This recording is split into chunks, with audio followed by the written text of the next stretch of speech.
বাড়িতে একটা মিষ্টি কুমড়ো গাছ হয়েছিল, সেখানে বেশ কিছুটা ফুল হচ্ছে কিন্তু ফল হচ্ছে না। তা মাঝে মাঝে ফুল তুলে তুলে বড়া করে খাওয়া হচ্ছে। আর আজকে একটু শাক কেটে এনেছি, শাকগুলো কেটে ধুয়ে যাব রান্না করতে। সঙ্গে থাকবে, স্কিপ করে যাবে না, পুরো ভিডিওটা দেখার অনুরোধ থাকলো। আর ফুল তো অনেকবার রেসিপিটা দিয়েছি। আর আজকে শাকটা কেটে রান্না করতে মানে কাটা ধোয়া হয়ে গেছে, এবার আমি রান্নাটা বসিয়ে দেবো। তোমরা সঙ্গে থাকবে, পুরো ভিডিওটা দেখবে। আর গরমের দিনে একটু শাক খেতে বেশ ভালো লাগে, আর আমি একটু শাক পছন্দ করি। তা আমার মাছ দিয়ে ঠিক ভালো লাগে না, আমি একটু পেঁয়াজ ফোড়ন দিয়েই রান্নাটা করি। সঙ্গে থাকার অনুরোধ থাকলে সঙ্গে থাকবে।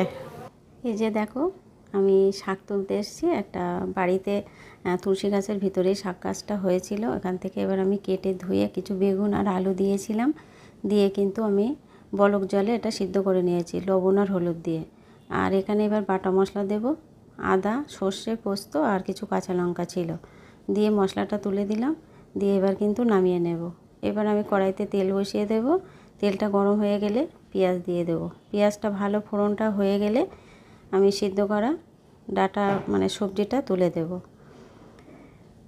ফোড়নটা বেশ সুন্দর করে ভাজতে হবে, তা নাহলে পুড়ে গেলে কিন্তু টেস্ট আসবে না। ফোড়নটা হয়ে গেলে সিদ্ধটা তুলে দিয়েছি, দিয়ে এখানে একটু মিষ্টি দিয়ে দেবো স্বাদ মতো। আর ঝাল ঝাল মিষ্টি মিষ্টি হলে বেশ খেতে ভালো লাগে, একটু মিষ্টি চড়াও দিয়েছি।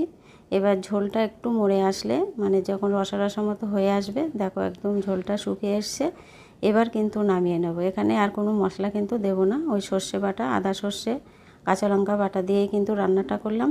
আর এই রান্নাটা এইভাবে রান্না করলে খেতে কিন্তু দারুণ হয়, আমার তো খুবই পছন্দ। তোমাদের কেমন লাগে কমেন্টে জানাবে। আর বাড়ির অর্গ্যানিক জিনিস খেতে দারুণ লাগে। শুভ দুপুর, সবাই ভালো থেকো, পরের ভিডিওতে দেখা হবে।